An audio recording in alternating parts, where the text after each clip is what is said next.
of grace. Why are they getting up early and having that quiet time? Why are they reading their Bible? Maybe why are they even going to church? Because his love for us is based on our performance. Because they think their performance is going to get God's love, right? Listen to them. Oh, I knew it was going to be a bad day. I didn't have a quiet time.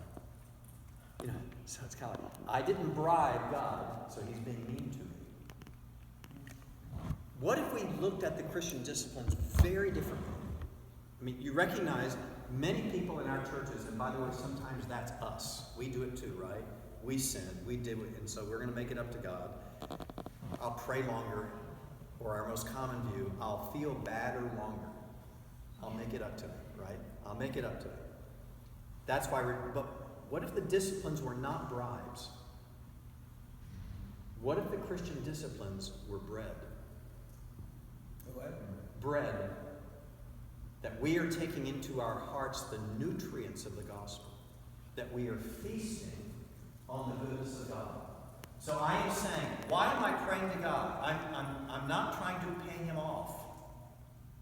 Okay? I'm actually saying, I get the delight of communing with the King of the universe. And opening my heart to him, and he to me. And beyond that, why am I reading the scriptures? Because the God who loved me enough to send his Son is telling me of his great redeeming love that moves throughout the scriptures.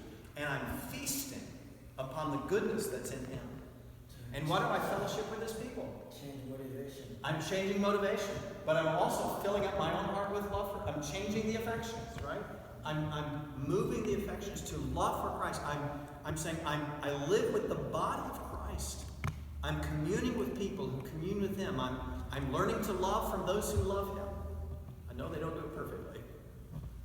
But ultimately, my own heart is being filled with the knowledge of him by the disciplines I follow. We use the ugly language at times we don't even know we're doing it. After all, they are, according to standard theology, they are the disciplines of grace. They are not the disciplines to grace, which is how many of our people perceive it. I will do this thing to get God to be gracious to me. Instead of saying, no, here's the message, the profound provision of grace of which you can partake. Because what it will do is it will fill up your heart with love for him. I have a son who's a marathon runner. And listen, I don't care how good a shape you are. About mile 21 and 22, you open your mouth. You're going to take in some air, right? Now, when he opens his mouth, he's not thinking, I need to manufacture some new oxygen. No, he's saying, I need to take in the oxygen that's out there. And when we are reading the scriptures, when we are praying, when we are communing with God in fellowship, we are not manufacturing grace. We are taking in the provision of grace. It becomes to us bread, where we are not paying off God. We're receiving the goodness he has provided, which is a different mindset. It may be the same action, but we're back to the right things for the wrong reasons are what? Wrong. So it's discerning the right reasons is to actually build love for him, which is the power of the gospel. And of course, if I read my Bible, if I learn who God is and what he's done, is that increasing my power? Yes. But not because I'm paying God. Because I'm drinking in the reality of who he is. That's how the power increases. And that's why God is helping us. Let me just kind of leave you with an image before you ask your questions and we move on. I think of what changed in my own heart and mind at different stages of my children's experience. So we have 3 older kids, and then we had the caboose that came along quite a bit later.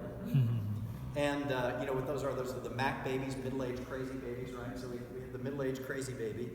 And when she got to be in high school, and some of you know those very busy years, and I would say to my wife, I'm just old. I just can't keep up with this girl, the way we kept up with the older kids. And my wife, Kathy, she would say, you know what? We have to keep pouring into this child the way we did with the other kids. We can't just let her go on. And so what I would do is, no matter how busy her life and how early she had to get up for all those high school activities, I would get up and I would fix her breakfast. Just cereal, but breakfast. And I would think to myself, as I'm filling up this cereal bowl with milk, what is my obligation as the father of this young teenage girl? And I would think, just as I'm filling up her cereal bowl with milk, my job is to fill up her heart with love for Christ. Why? Well, because at age 18, you and I both know there are trials and there are temptations ahead. But if her heart is full of love for Christ, she cannot be more safe or more strong. And what is true of my daughter is true of every child of God in the pews of our churches. If their hearts are full of love for Christ, they cannot be more safe or more strong. So what becomes my obligation as a preacher is to have this wonderful job to fill up people's hearts with love for Christ. To even say God warned you because he loves you. He blesses you because he loves you.